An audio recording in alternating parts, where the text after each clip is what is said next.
Okay, so if you are with me live, welcome. Thank you for your patience. My poor little laptop is having a major meltdown at the moment. The plan was, and it worked perfectly fine last night, but obviously my internet maybe tonight isn't so good. You never know. It's the UK. It hasn't rained in 4 or 5 minutes. So maybe the internet's just not happy for whatever reason. Hopefully Zoom will record it. And welcome to the story.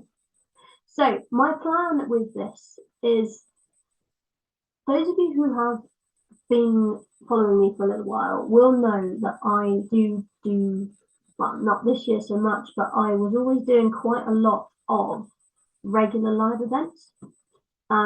If you see me looking that way, it's because my cameras are here with my laptop, but I've got a screen here which has got, well, lots of frozen screens on it. But basically, I usually do a lot of live events where I am teaching and sharing information with you to help improve your life. This sequence came about from an idea that I had back in, I want to say March or May. And the idea was, tell a story, because I love stories. You can probably tell I have a lot of books. Most of the books are in front of the desk over here at the moment. But I find stories are the best way to get a message across. Hands down, simple as. They have been used for centuries of human life. It's been proven that even cave people were telling stories in their caves because they had all the cave paintings. And it's even to the point where when we tell our children stories, we personify other creatures and things to try to use our imaginations to really get the point across in subtle little ways. So this 13 session sequence, which will hopefully be live and working on Thursday night, I started setting it up at 8 o'clock. It's taken 45 minutes for my laptop to actually get the hint. So we'll try again on Thursday, but hopefully this will at least record, and I will be able to share the recording with you once I've cut off a few of the ums and ahs and why are you doing that from the beginning. But this is chapter 1. The title is The Phoenix Within, and chapter 1 we are going to meet our character. And I'm doing it like this because I've always wanted to write a book, like a proper book. And also, by doing it live and getting the ideas out, so you'll be going through the planning process at the same time I am, pretty much. I have an idea of where I want it to go. But this is going to hold me to account to actually get 13 chapters done. Okay, so welcome to the ride if you are with me. I think I am working on at least Facebook. I think everything else has just crashed. We've got an or snap going on over here at the moment. But it is what it is. I can either rage against it, or I can just accept it and move on. I'm an accept it and move on kind of gal. So apologies for my LinkedIn pupils. I will drop you all this link to the recording once it is on YouTube. And hopefully you can join us on Thursday instead. But chapter 1. Haven't decided on chapter names yet, so we'll just stick to chapter 1. But I'm going to tell the story as if I am Morgan. So it's going to be first person. So buckle up, feel free to close your eyes, get a nice drink, and let's get started. So chapter 1. I had a dream the other night. Not the usual kind of dream that you get when you're a kid, you know, the kind of dream where you dream about all the things that you could become, that you will become, the things that you really, really want in your life. You know, the usual astronaut, doctor, vet, tractor driver, race car driver, crocodile wrangler, mountain explorer, teacher, soldier, lawyer, you know, that kind of fun dream.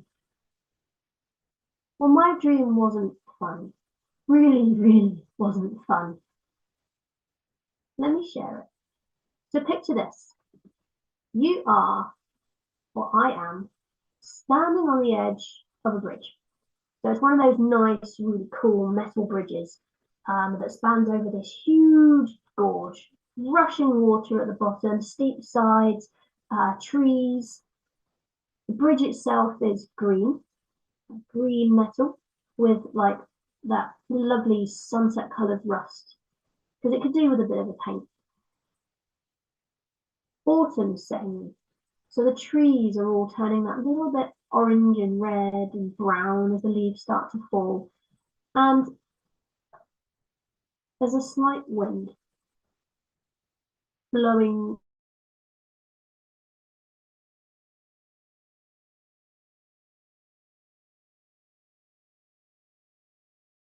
through the struts of the bridge. The birds calling the sky, the cars driving on the road behind you on the bridge, people going about their lives, creatures looking for their next meal or a safe place to spend the night.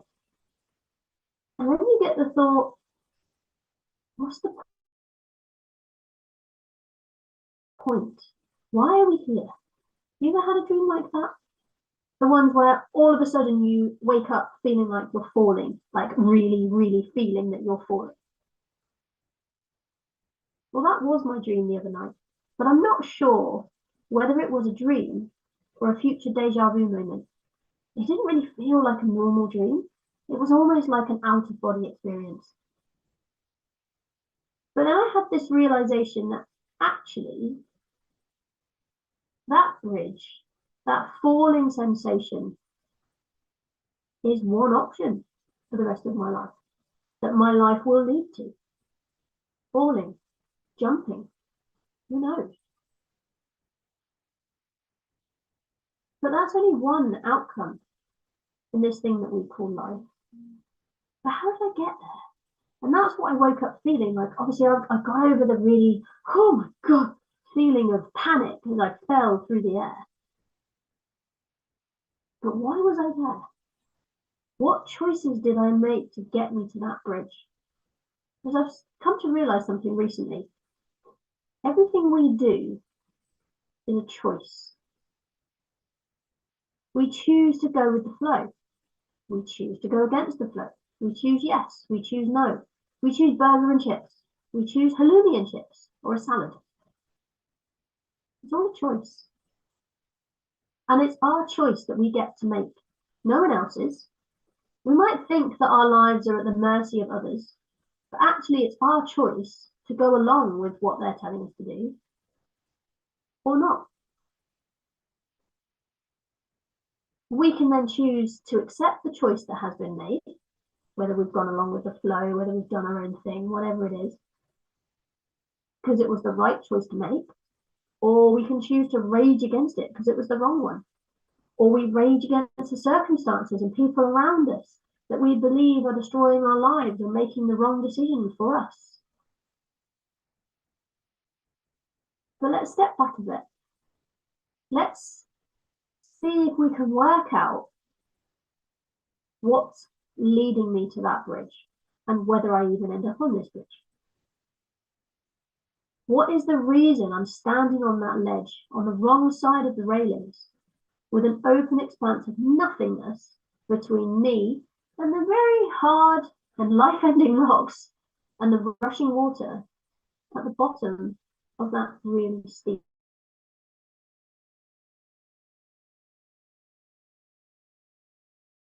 gorge?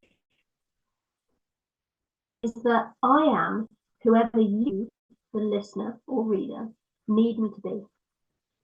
I could be white, black, Hispanic, young, old, straight, male, female, trans, non-binary, tall, short, thin, fat.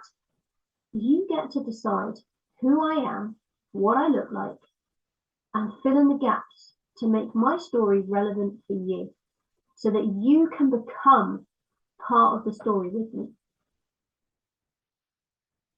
But I will share that things aren't great right now. I've got a job on the brink of becoming no job. I'm a month behind on my rent. My partner, I have simply had enough of arguing about money with. I've got a family who push me to do things I don't really want to do, even though those are the things I should be doing. You know, the 9 to 5 job that you hate. Get married, have kids, have more kids, get a dog, go camping. That's stuff that humans seem to expect everybody to want and seek. I don't want those things. I have dreams, I have aspirations, places I want to go that no one else so far seems to understand. They just don't get it. And I keep getting pulled back down to earth with a crash. Dreams don't pay the rent, for a start, or put food on the table. They don't align with this model of life the world wants us each to follow. You know, school, good grades, job, work 5 days a week for weekends off and 4 weeks of holiday that you have to ask permission to take, and you can only take as long as no one else wants that time. And if you're a teacher, good luck getting any time off outside of your school holidays. And then you retire with just enough to treat the grandkids here and there and die with hopefully enough left over to pay for your funeral. Because the family aren't going to foot the bill, let's be honest. They couldn't even if they wanted to, because they're in the same moneyless existence that you've spent your whole life in. Doesn't sound great, does it? But that's what we're prescribed. That's what we're told that we should do. And those of us that do make it big, the top 1 or 3% of humans that get the big incomes and have comfortable lives and can do whatever the hell they like whenever they like it, while the rest of us are told to believe that they were either born into it with a silver spoon in their mouth, or they have completely destroyed others and trodden on others to get where they are today. If we then dare to dream, oh, I can be that person. We can have millions of our own. But then we're labeled as selfish and greedy. How dare we think that we are better than our families, all the previous generations? How dare we think that we can rise above and earn the millions? That would just make us mean and deceitful. Really? Is this the kind of life that we're destined to subscribe to? To be beaten down when we dare to dream? Can you remember in the classroom? Reception, year 1, or kindergarten over in the States. Reception, year 1, year 2, maybe year 3, you're allowed to use your imagination. And then probably from year 3, when you're about, 7? Stop looking out the window. Stop daydreaming. Write down what I tell you to write down. We program our children to stop thinking and using their imagination themselves. Why? Because that's not the way it goes. They have to be good little students and do as they're told and get the good grades and go off into the world and do whatever job, blah, blah. I don't subscribe to this nonsense. It really doesn't feel right.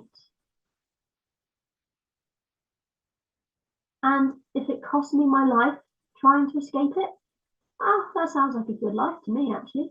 Going in the other direction, dreaming. But then I do have a fairly good job. It doesn't matter that I hate it, does it? It pays the bills, leaves me a little bit each month to maybe go out for a meal or buy some new clothes for work once in a while, because you have to look smart to go to work. I can take walks in the local park, and sometimes I even manage to be able to look around rather than having to focus 6 feet in front of me on the path to make sure I don't tread in some lovely dog's leftovers. It's great fun.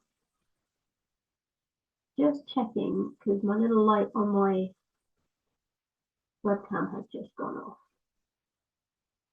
Oh, no, it's still working. It's still working. There we go. We'll edit that bit out. So yeah, sometimes I even manage to look around me when I go for a walk in the park and trust that the universe isn't going to place a pile of steaming, manky dog poo right in front of me that I won't know about and won't be able to avoid and won't realise until I've walked it through my entire home before realising it's on the bottom of my shoe. Yeah. But what more is there to want than this? I have a good job, pays the bills. I can sometimes avoid the dog poo in the park. maybe a few extra £100 a year. That would be nice.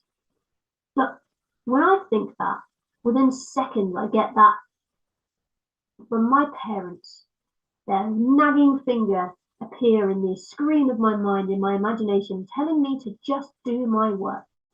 Be a good little human and do your work. I'd love to, Mummy, if it wasn't so soul-cripplingly boring and unfulfilling. I feel so torn. I want to dream, but I'm told not to. I'm told to be happy with what I have, to live within my means. The shoes will last one more winter, won't they? Next, a couple of pairs of socks to work. But how do the big shots make it? Why are we told that this is our lot? And yet there's 3% of the population who do whatever they like. Time freedom, financial freedom. Have they really all been given it on a plate? I saw the Spotify documentary and the other ones before Netflix put the prices up and I had to cancel my subscription. They worked damn hard to get their success. Why couldn't I? But what would I do? What talents and skills have I got to share with the world? School taught me that I was no good at anything. Mediocre grades, most subjects, couple of top marks, but those subjects won't get me anywhere worthwhile. My parents then encouraged me to just get by in life without complaining. And my boss? Well, they're happy when times are good, but if there's a dip in the profit, a lot of us are utterly useless. But hang on, who made him the boss anyway? Pretty sure it's their name on the door, yeah. But how did they start the company? Were they given it on a plate? If they built it from nothing, why are they then so stressed and taking it out on us? Their company, isn't it? Surely they should tell us what they want to happen, then assign the right people to the roles that enable the work to be done in the best way, rather than just letting dear old Bob do all the work while most of the rest of the managers sit back and go, yeah, I don't have to do anything because Bob will do it. Every workplace has one of those. They might not be called Bob. Bob's just a nice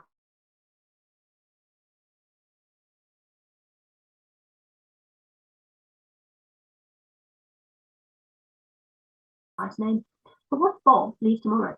He's there for life, like I've been told to be at my job. And you've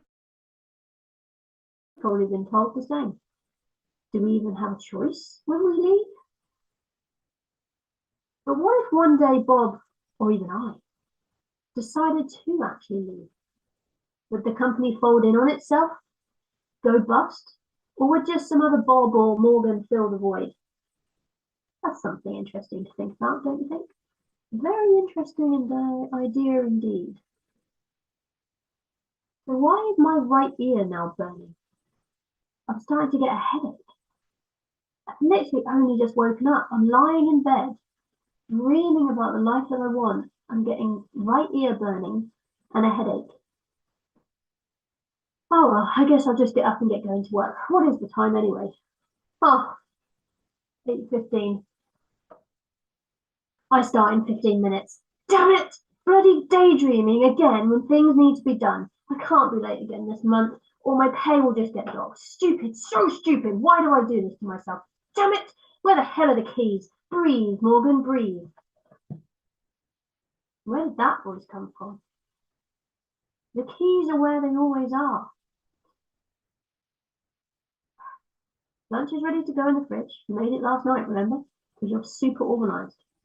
And there's a cereal bar in the cupboard. Just breathe. Teeth, shoes, door. Let's get going. Nice quick walk. And I've arrived just on time. Well, 30 seconds to spare. That's not so bad, is it? I guess there are times that living in this dank little attic close to the city centre are quite beneficial. When you are busy daydreaming instead of getting up and doing the things that you're supposed to be doing as the perfect little human we're all supposed to be. Breathe. Now it's time to just get on with the day.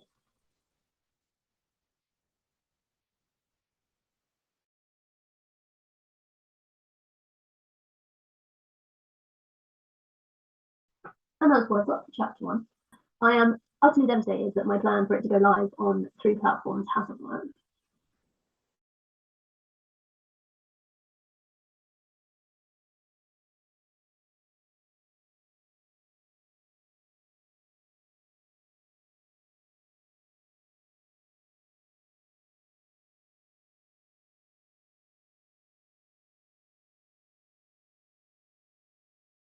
you are with me live, massive thank yous. Hope you enjoyed. Hope it's got you hooked enough that maybe you can join me on Thursday. And well, I think it might have just completely kicked me off now completely because I had a little blip of offline. But if you can join me on Thursday, bring some internet love to my laptop and my internet connection. I will phone my provider tomorrow and be like, excuse me, this doesn't work. And it will go more smoothly. But what I take from it, if something is really, really hard and you're getting loads and loads of slamming in your face, internet non-existence, you know, the usual, usually means that something really good is going to come from it. So I look forward to finding out what that really good thing is. I also look forward to my laptop doing as it's told and working nicely on Thursday. So have a great rest of your evening. Come and join me for chapter 2, same time, a little bit earlier, on time, on Thursday. Take care and have a good rest of your day.